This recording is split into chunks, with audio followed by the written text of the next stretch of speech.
بسم الله الرحمن الرحیم ډاکټر آصف اظهار یو پیرا بیا تاسو سره تیر ویډیو ما په شیاټیکا باره کې کړو چې یاره د ارکونیسا یا د شیاټیکا چې کومه مسله ده هغه وجوهات سړي دغه علاج سره نو په هغه باندې زمونږ ډیرو ملګرو ماته کالز وکړل ډیرو ملګرو ماته میسیجز وکړل او اکثر خلک مان ته پوښتنه کوي ډاکټر صاحب ته دا چې ویل چې یاره د شیاټیکا یا کارپل ټنل سنډروم یا دا مسلې یا د نرو سره ریلیټډ چې کومه مسلې دي نو دا غي علاج همیشه سرجری نه وي او دا غي علاج چې کوم دی نو په نورو طریقو باندې پاسبل دی هغه کې ما ویلیو هغه ویډیو کې چې دا د فزیوتراپي په ذریعہ د پوسچر چینجز په ذریعہ تاسو پراپر د کیناستو پاسېدو طریقه چې چینج شي هغه په ذریعہ هم کې دي شي او بیا چې کوم د مختلف دوايان تاسو ته ما یاد کړی وي چې مختلف دوايانو په ذریعہ مونږه د علاج کولی شو او بیا که دوايانو او د سيزونو بهر شي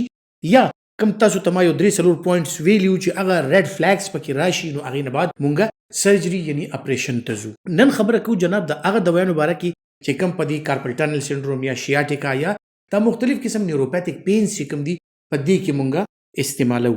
نو که تاسو یاد شي تاسو ته په هغه تیر ویډیو کې ویلیو چې یاره مونږه اکثر له پیشنټ ته چې کوم د مسل ریلیکسنټ ورکو ځکه چې د ملا مسل او ملا پټي ریلیکس وي نو د تبا دغه پرابلمز کم نه کم وي په نرو باندې په پریشر کم نه کم وي دین علاوه د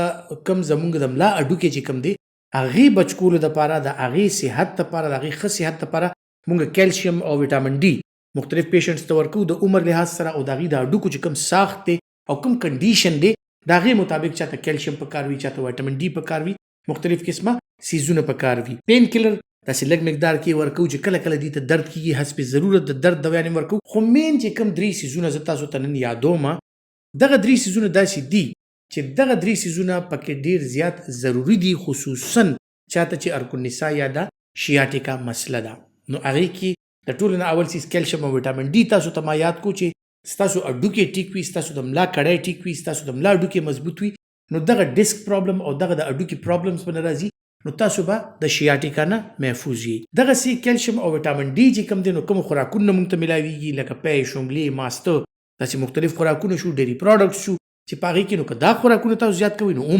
تاسو ته فائدہ شته چې تاسو ته ان شاء الله په ژوندۍ کې کله د شیاټیکا یا دغه سی قسمه مسلې ناراضي بیا جناب دویم سیستم راځو چې دا کم نرو راځي او دا کم نرو باندې دا پریشر راشي او دغه نرو یا زخمی شو یا انټریپمنٹ په وجه دغه باندې پریشر راغی اوس دغه نرو صحت چې کوم دی دغه خیال ساتل ضروری لکه زه خو د اډوکې د صحت خیال ساتم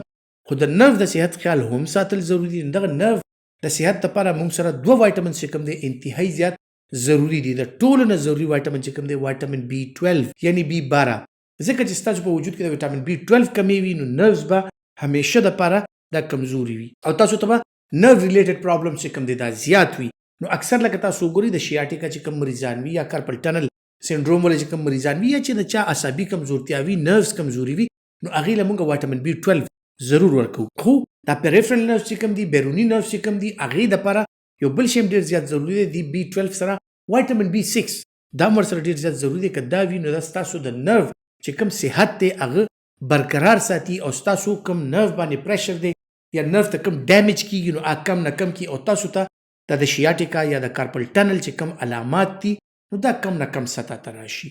او جناب بیا بل سیس چې کوم دی نو څنګه ما تاسو ته مخکې وویل چې مسل ریلیکسنټ سم پکې مونږ ورکو او درین سیس چې کوم دی نو بیا هغه ضروری دی چې کله کدا نرو انټریپ شوی دی د کې انجری شوی دا به هیل کېدل دا به ټایم اخلي او اوس پیشنټ ته چې کوم دی نو هغه پین کیږي لګیا دی د هغه عاجز د خپې د لاسه د شپې خوب نشي کولی یا د خپل لاسونو میږي کېدو د لاسه یا خوږېدو د لاسه د شپې خوب نشي کولی نو هغې دپاره نرو ټانکس چې کوم دي او نرو سټیبلایزر چې کوم دی چې دا نیوروپاتیک پین یا د نرو نه چې کوم درد راځي دا ورسره کم نه کم شي نو هغې دپاره پریګابلین یا ګاباپنټین دغه ټایپ د نرو سټیبلایزر چې کوم دی دا مونږ ورکوو نو هغه په هغه درد کنټرول کولو کې د هغې ډېر ښه رول دی دغسې مختلف سیزونه دي یعنی تاسو ډاکټر چې تاسو ته کوم میډیسن اډوایس کوي هغه پسې شاته بنیادی طور یو سوچ وي یو ساينس وي او هغه د هغه میډیسن اکثر خلک ویره ډاکټر لاله مو درې قسمه دوايانې ته یو درد لپاره ولیکلي نو هغه درې قسمه دوايانې چې ولیکلي د هغې رولز هغه بدل دي هغه مختلف طریقو سره کار کوي نو ستا دا درد به ټیک کېږي نو دغسې چې ستاسو کومې مسلې دي د هغې پراپر تشخیص او پراپر علاج وشي انشاءالله دغه مسلونه به تاسو ضرور خلاصېږئ امید لرم چې دا ویډیو به تاسو ډیره خوښه شوې وي ډیره معلوماتي به تاسو ته لګېدلې وي او که فرض که تاسو ګڼئ چې دا معلوماتي ده تاسو ته معلومات حاصل شو نو دا معلومات خپل نورو ملګرو سره هم شیر کړئ دا ویډیو